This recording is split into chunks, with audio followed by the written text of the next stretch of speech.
Hey everyone, tonight we're drifting back to a world of marble columns, olive groves, and sandals that would probably give you blisters within an hour.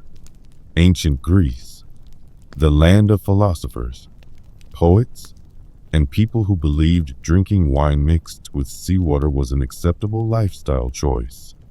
So, settle in, dim the lights, let the day's noise slide quietly out of the room. We're going to wander slowly through the lanes of Athens and Sparta, past temples that smelled faintly of smoke and goats, and meet the people who lived there, the famous, the infamous, and the slightly absurd. Take a breath. Let's start with the reality of daily life, which, despite all the statues and epic poetry, was rarely glamorous. The first thing to know is that the Greeks were astonishingly fond of rules about food and drink. A respectable citizen of Athens, for example, didn't drink wine straight. That would have been scandalously uncivilized. Wine had to be diluted, usually with 2 or 3 parts water, and then consumed in a leisurely manner while discussing philosophy, gossip, or how dreadful Spartans were. They held symposia, evening parties where men reclined on couches, servants poured wine, and someone inevitably tried to quote Homer from memory. The couches sounded luxurious, but they were mostly wooden frames with thin cushions, and if you lay on one for more than an hour, you'd probably long for a chiropractor. The food wasn't always inspiring either. Bread, olives, figs, cheese, and fish formed the basis of most meals. Meat appeared only during festivals, and even then it tended to be roasted in ways that modern chefs would politely describe as minimalist. Now, Sparta. People imagine it as an endless parade of muscular warriors shouting, "This is Sparta," at everything from invading Persians to stubborn donkeys. The truth is slower, grimmer, and much more disciplined. Spartan boys left home at 7 to enter the agoge, a state-run training system designed to turn children into soldiers. It was strict. Meals were meager. Beds were made of reeds, and anyone caught stealing food was punished, not for stealing, but for getting caught. The famous black broth, a soup of pork, vinegar, and blood, was served to encourage stoicism. Visitors claimed it was so awful that only Spartans could eat it without weeping. Modern attempts to recreate the recipe have confirmed that yes, it was indeed dreadful. Girls, meanwhile, were encouraged to run, wrestle, and throw javelins so they could bear strong children. There's a certain pragmatic equality in that. Though one suspects the girls were not consulted about their long-term career prospects. Before we leave Greece, let's drift toward the Parthenon, standing serenely above Athens. From a distance, it seems timeless. Up close, the air would have smelled of animal sacrifice, resinous incense, and sweat. Priests performed rituals on marble altars, while petitioners waited for divine approval of their crops, marriages, or lawsuits. The gods themselves were a complicated family. Divine soap opera meets lightning storm. Zeus, eternally unable to behave, produced offspring with mortals, nymphs, and the occasional swan. Hera retaliated with curses, storms, and long, elegant sulks. Apollo pursued nymphs who fled by transforming into plants. Dionysus encouraged everyone to drink, dance, and possibly ruin their reputations. Imagine living with constant festivals where somebody might suddenly leap into the street dressed as a satyr. Charming, yes, but not ideal if you're trying to finish a shopping trip. From there, let's wander west, across the Adriatic, to Rome. Not the empire yet, just the republic finding its feet. Roman morning started early. Streets bustled with sellers shouting about olives, garum, or second-hand tunics. Patricians strolled to the forum for business. Plebeians queued for bread or grumbled about taxes. The Romans liked efficiency. They built aqueducts, drains, and roads, but also invented astonishingly petty laws.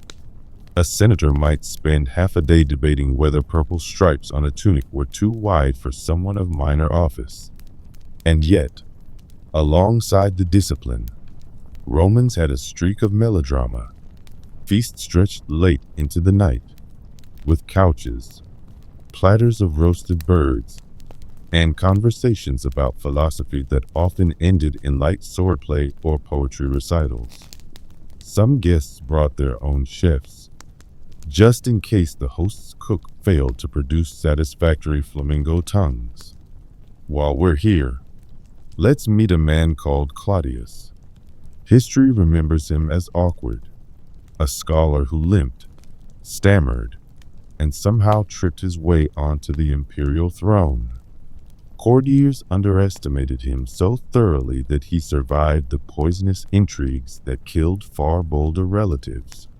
Claudius enjoyed dice games and writing histories, and once proposed adding new letters to the Latin alphabet. This was, predictably, not popular. Still, compared to Caligula, his nephew, who appointed his horse as a priest, Claudius seems positively sensible. Speaking of Caligula, we should acknowledge that Roman emperors had a knack for turning personal quirks into national policy. Nero fancied himself a performer.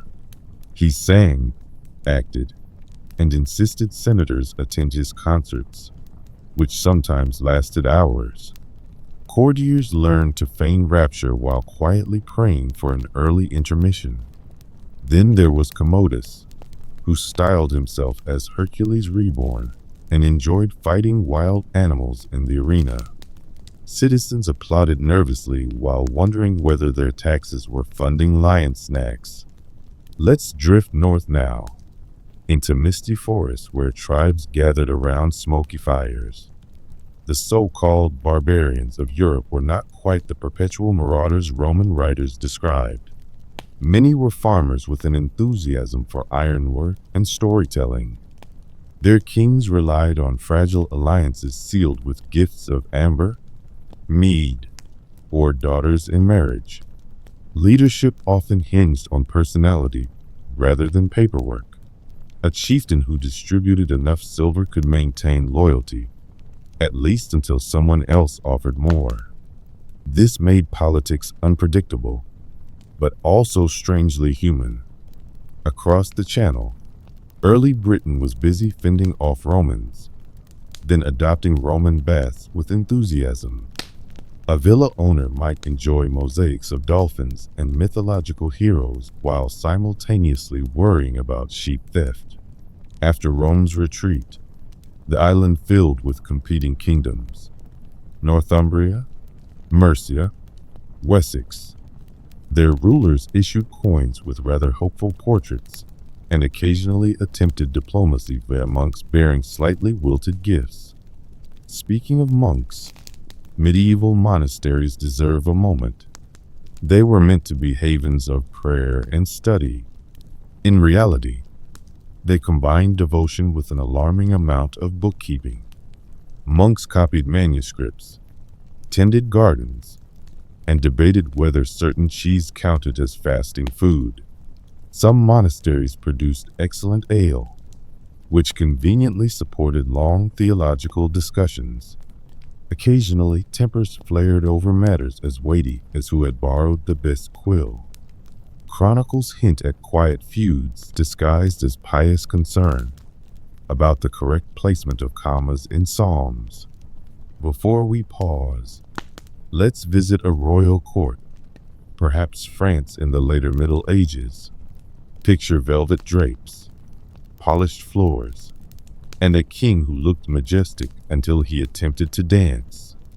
Courtiers competed for influence with bows, compliments, and discreet bribes. Fashion involved layers of cloth so heavy that fainting was a seasonal hazard. Kings were not always graceful in private.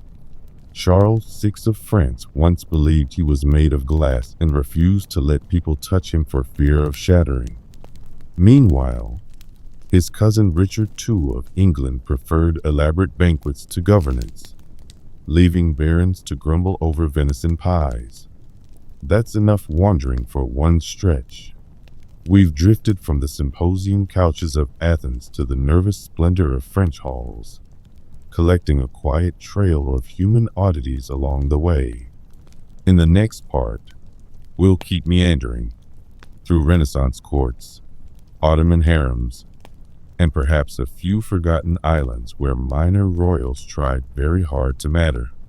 For now, close your eyes.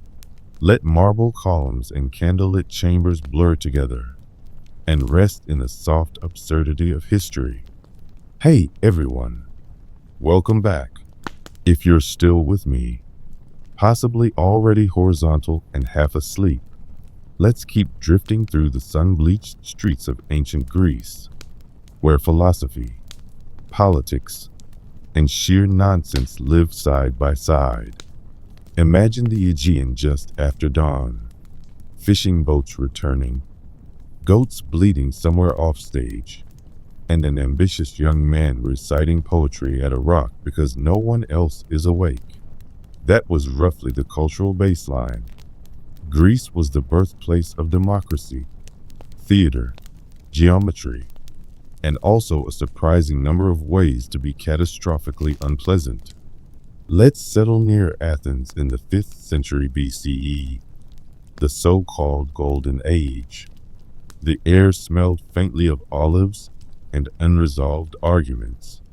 Here, citizens gathered in the agora to debate important matters: law, taxes, and whether Socrates was secretly corrupting the youth with inconvenient questions.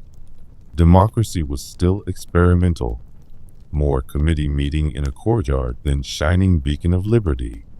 Voting involved dropping pebbles into jars, and public office was frequently decided by lottery, because of course it was.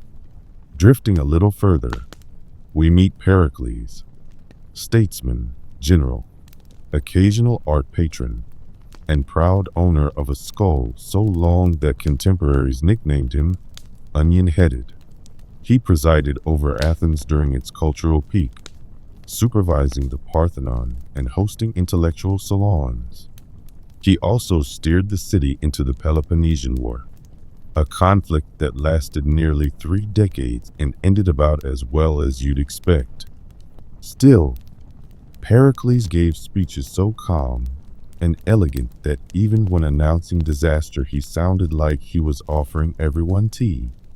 Meanwhile, Athenian nightlife offered the symposium, half philosophy seminar, half wine-soaked karaoke. Respectable men reclined on couches, discussed ethics, and occasionally flung garlands at each other. The drinking was accompanied by a game called Cottabos, which involved flinging the last drops of wine at a target, ideally while looking poetic. It was considered poor form to miss and hit the host's face, though records suggest this happened often. Women, unfortunately, were not usually invited. Respectable wives stayed home weaving or supervising slaves, while heterae, educated courtesans, floated through the parties, playing the flute and making witty remarks. It was a society capable of producing both tragic poetry and very tragic gender roles. Let's wander over to Sparta for a change of scenery. The landscape grows rockier, and so does the social life. Spartan boys left home at 7 to join military barracks, where they learned to march, endure cold baths, and communicate using as few syllables as possible. Laconic wit wasn't just admired, it was the only safe way to speak when surrounded by armed teenagers. The girls, meanwhile, were encouraged to exercise, shout, and occasionally hurl javelins. Spartans believed healthy women produced healthy warriors, so women's training was slightly less terrible than men's, which is about the best you can say for it. Sparta's government was equally odd. 2 kings, 5 ephors, and a council of elders known as the Gerousia, essentially an ancient board meeting that could order executions. Foreign visitors described Spartan dinners as broth so dreadful it could discourage enemy invasions. Yet somehow this severe little state survived for centuries, producing soldiers famous for dying stylishly at Thermopylae. Back in Athens, drama was serious business.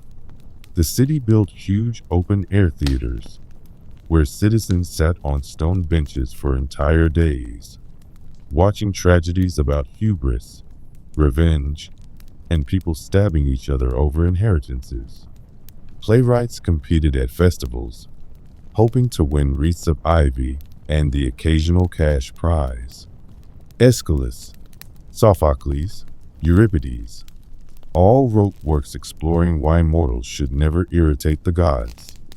The answer, inevitably, was because it ends badly.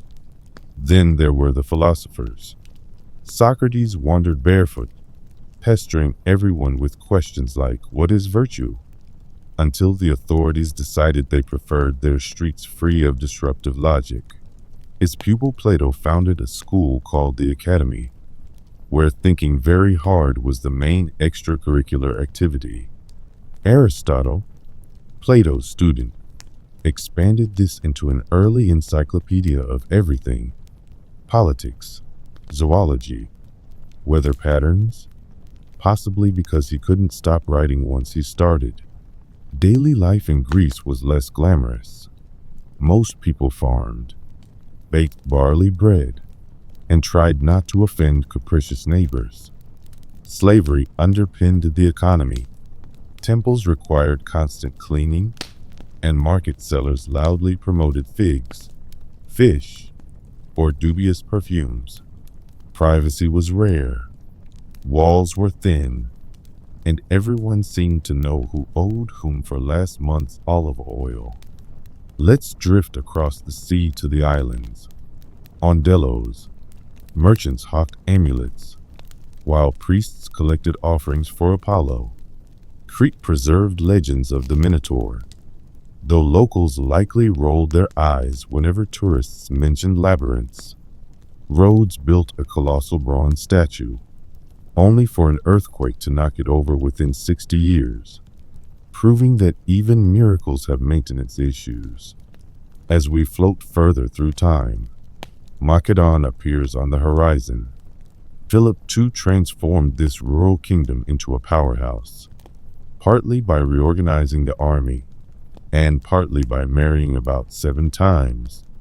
His son, Alexander, inherited both ambition and a worrying lack of moderation. At barely 20, Alexander set off to conquer Persia, Egypt, and most places within walking distance. He renamed cities after himself, introduced Greek theater to Afghanistan, and reportedly wept when no worlds remained to conquer, though it's possible he was just hungover. Greek religion shaped every step of these stories. Temples dotted the landscape, their columns gleaming white against the hills. People sacrificed goats, poured wine, or left small cakes to appease whichever deity might be responsible for good harvests or preventing disasters. Oracles offered cryptic guidance, often so vague that success or failure could be interpreted as proof they'd been right all along. Medicine, meanwhile, hovered somewhere between herbal remedies and cheerful guesswork. Hippocrates promoted observation and diet, while other healers recommended everything from honey to ground-up lizard tails.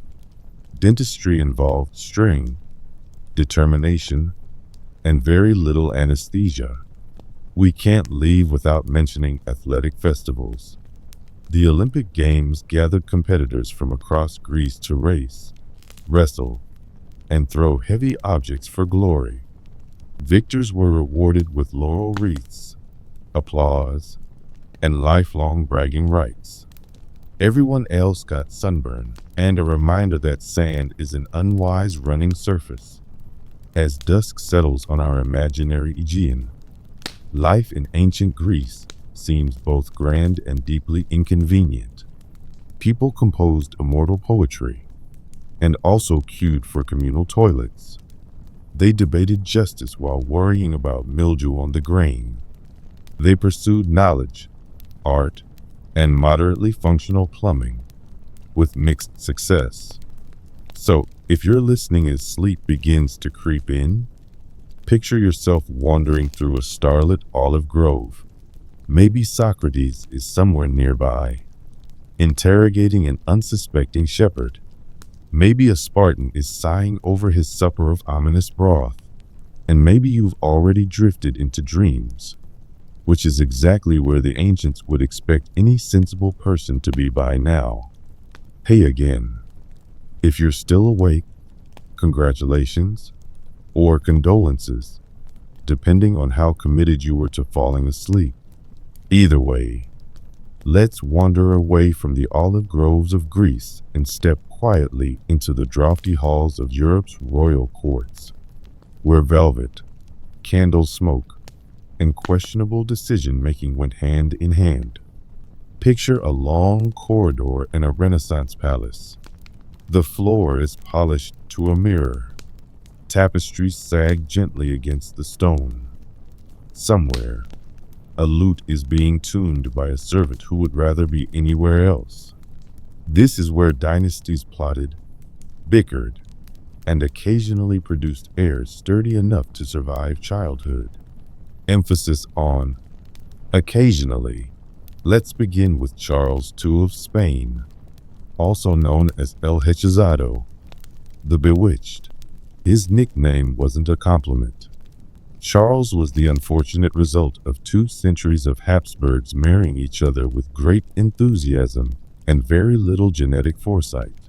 He had a jaw so pronounced that chewing was more an aspiration than a skill, and he spoke with difficulty, which must have been awkward during royal speeches. He also suffered from rickets, epilepsy, and a general air of having been assembled from spare parts. Courtiers whispered about sorcery, but the truth was simply heredity working overtime. Charles spent much of his reign watching other people run the country while he concentrated on staying alive. Physicians administered everything from bleeding to ground-up stag antlers, none of which improved matters. Yet somehow he remained gracious, gentle, and inexplicably fond of hunting, though one suspects the deer were rarely in danger. From Spain, let's drift to France and meet Louis XIV, the Sun King. Louis was an early adopter of branding. He turned himself into a living emblem of majesty, surrounding his person with rituals so complicated they required instruction manuals. Each morning a crowd of nobles watched him wake up, because apparently dressing the king was a spectator sport. Versailles, his palace, looked magnificent but smelled faintly of damp wigs and overambitious plumbing. Louis loved ballet, fountains, and wars that lasted just long enough for everyone to regret starting them. He ruled for 72 years, outliving most of his advisors and several of his own children, which probably gave him mixed feelings at family dinners. Slide north to England for a quieter catastrophe. Henry VI. Unlike the better-known Henry VIII, this Henry had no appetite for chopping off wives' heads. His problem was more existential. Crowned at 9 months old, he grew into a kindly, pious man entirely unsuited to medieval politics. Periodic breakdowns left him staring silently at walls while factions tore the country apart. During the Wars of the Roses, he was captured, released, recaptured, and finally removed from the throne altogether. Chronic indecision made him beloved by no one and tolerated by few, though monks appreciated his enthusiasm for building colleges. While we're here, let's glance at Henry VIII anyway, because no catalog of royal missteps is complete without him.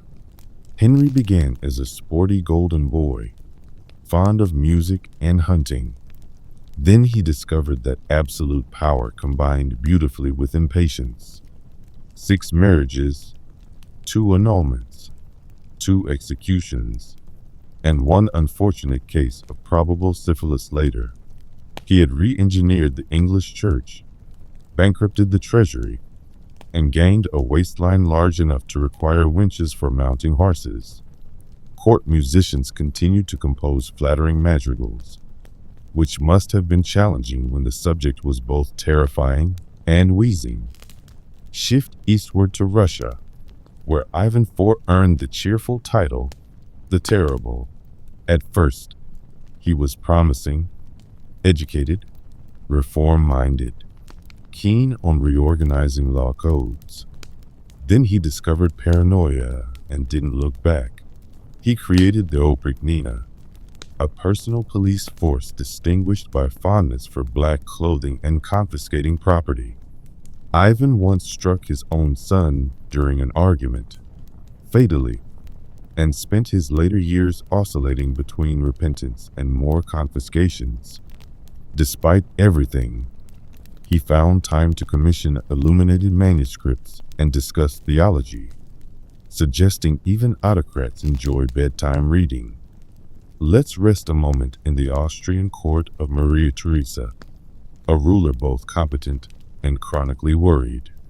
She gave birth to 16 children while running an empire, which is impressive and frankly exhausting. Her letters reveal alternating tenderness and logistical despair about arranging marriages for so many offspring.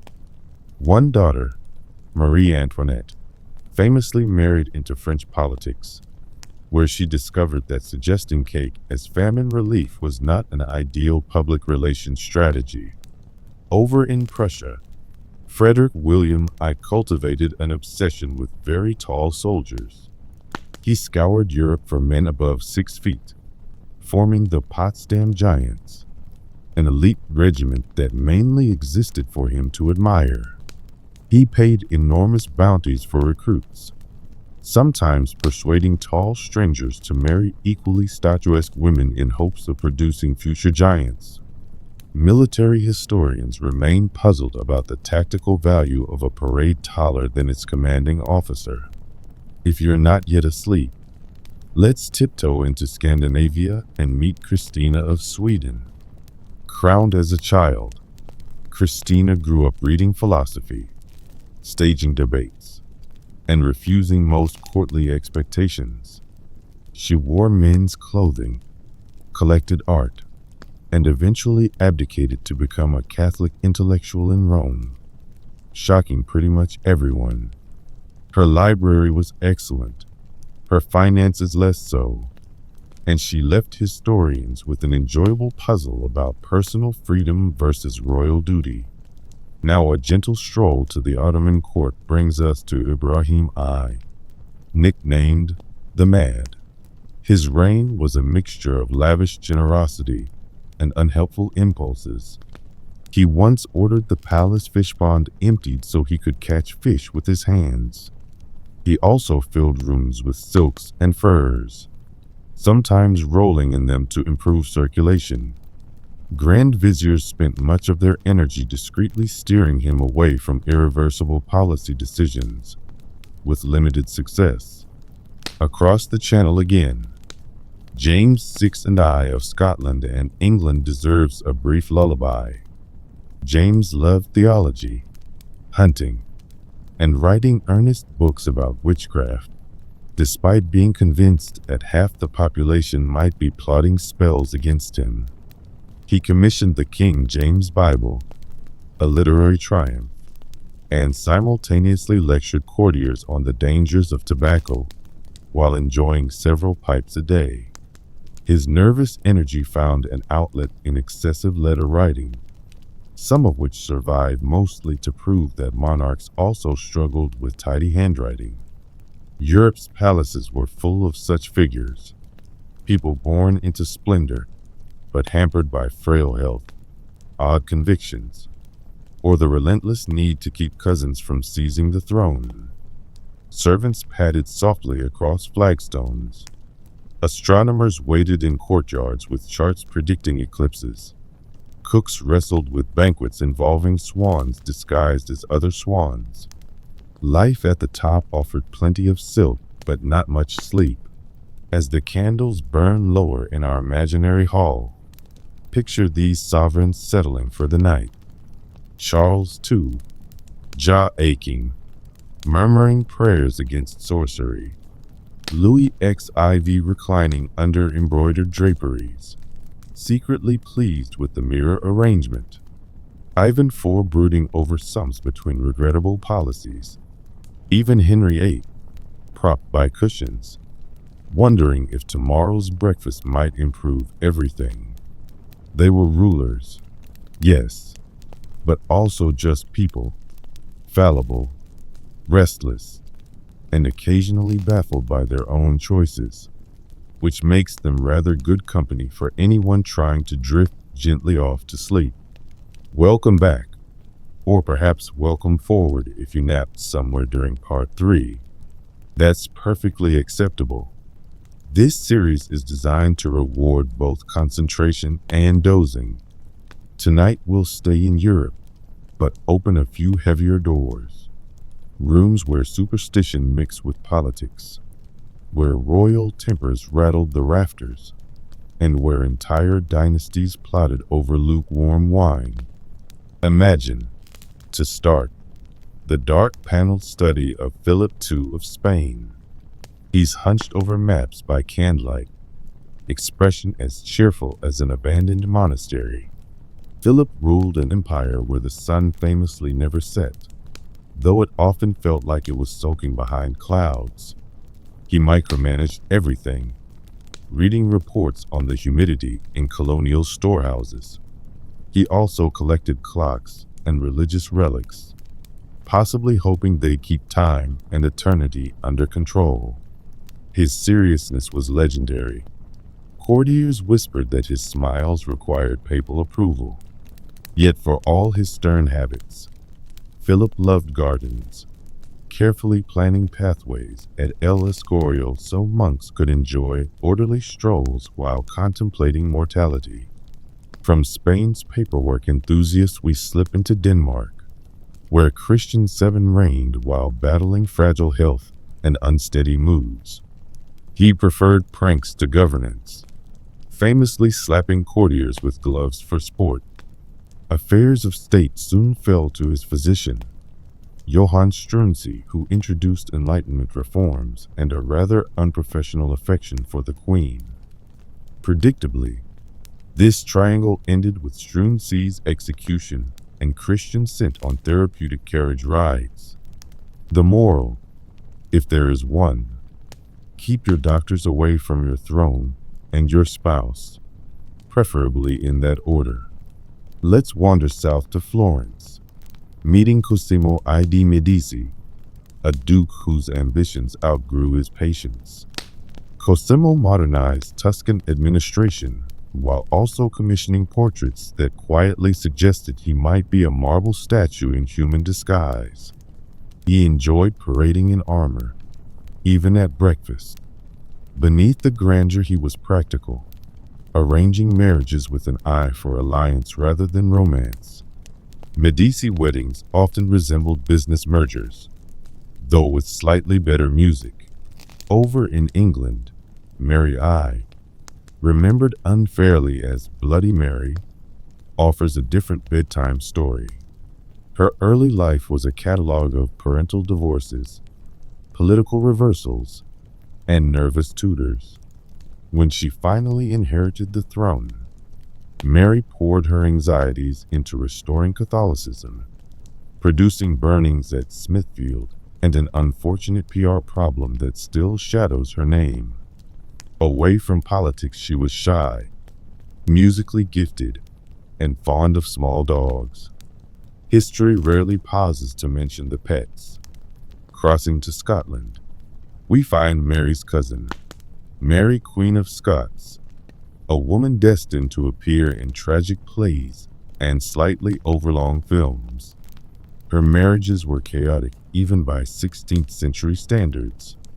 One drunken bridegroom, one suspicious explosion, one forceful kidnapping that ended in yet another wedding. After years of intrigue, she sought refuge with Elizabeth I, who responded with a polite prison sentence lasting nearly 2 decades. Despite the ending, Mary remained gracious, occasionally dictating poetry about loyalty while embroidering improbable animals. Since Elizabeth I has appeared on stage, let's linger with her. She cultivated an image of composed brilliance, the virgin queen with a mind like polished glass. But Elizabeth's personal life was an exercise in balance, flattering courtiers without marrying them, managing finances while commissioning gowns heavy enough to threaten spinal health. She adored dancing, music, and long walks that often left foreign ambassadors panting behind her. Beneath the ceremonial glitter, she was pragmatic, signing difficult death warrants after pacing rooms for hours. Next, a gentle shuffle eastward introduces Rudolph II, Holy Roman Emperor, resident of Prague's increasingly cluttered castle. Rudolph collected alchemists, astrologers, and mechanical toys shaped like birds. He rarely held council meetings before noon, preferring to examine curiosities or wonder if lead might turn to gold. His melancholia kept him withdrawn, and his household accounts included baffling entries for lion food and repairing automaton. He meant well, but empire management suffered when the ruler was debating horoscopes with magicians. In France, Catherine de' Medici deserves a quiet paragraph. Often portrayed as a scheming matriarch, she was also a survivor of widowhood, regency, and 7 argumentative children. She loved astrology, hosting stargazers at court, and pioneered side saddle riding so ladies could mount horses without alarming etiquette committees. Her reputation for poisoning rivals is exaggerated, though she did distribute an alarming number of perfumed gloves. Perhaps a coincidence, perhaps not. If you're still awake, we might as well peek at the Bourbon family's domestic chaos. Louis XV began charming but gradually preferred card tables and discreet romances over paperwork. He left administrative headaches to ministers, focusing on an expanding circle of companions who occupied a luxurious mansion known simply as the Parc aux Cerfs. Meanwhile, his successor Louis XVI collected locks and keys, spending evenings fiddling with padlocks while revolution brewed outdoors. Marie Antoinette, often accused of frivolity, mainly longed for quiet gardens and simpler dresses, though she never entirely gave up on elaborate hair sculptures involving miniature ships. Heading north again, Sweden produces another bedtime candidate, Gustav III, a king with theatrical flair. He loved costumes, wrote plays, and once organized a masquerade ball so successful that someone used the anonymity to assassinate him. Gustav's wardrobe survived, full of sequins and impractical boots, a testament to enthusiasm unchecked by common sense. From frost to fog, let's tiptoe into London's royal nursery during George III's long reign. George, later caricatured as mad, initially offered steady governance, agricultural hobbies, and endless concern for his large family. He adored astronomy, inspecting telescopes with the same seriousness applied to hay cultivation. His mental health deteriorated over years, producing rambling speeches about heavenly bodies and occasionally dressing in blue robes to greet imaginary visitors. Yet between crises he was gentle, conscientious, and fond of music. We shouldn't leave without glancing at Spain's Bourbon line again. Ferdinand VII managed to be simultaneously indolent and authoritarian, undoing liberal constitutions between leisurely hunts. His subjects oscillated between rebellion and weary acceptance, while Ferdinand debated upholstery choices for palaces he barely visited. Before closing, a smaller vignette from Portugal, Maria I, remembered as the Mad Queen, though her symptoms suggest profound grief and undiagnosed illness. She ruled competently until personal losses overwhelmed her, leading to cries echoing through palace corridors at night. Courtiers tried lullabies, physicians tried leeches, but melancholy refused to budge. She eventually retired to Brazil, where warm breezes could not entirely untangle sorrow. As this part winds down, imagine all these sovereigns preparing for slumber, or something like it. Philip II adjusting a crucifix beside his bed, Christian VII leaving notes for absent-minded ministers, Elizabeth I rehearsing speeches in candlelight, Rudolph II falling asleep mid alchemical speculation. Their crowns rested somewhere nearby, perhaps on a cushion, perhaps balanced precariously on a stool. They remind us that power rarely guarantees serenity. It merely grants better bedding and occasionally weirder anxieties. And if you're drifting off now, surrounded by their oddities, you're in distinguished company.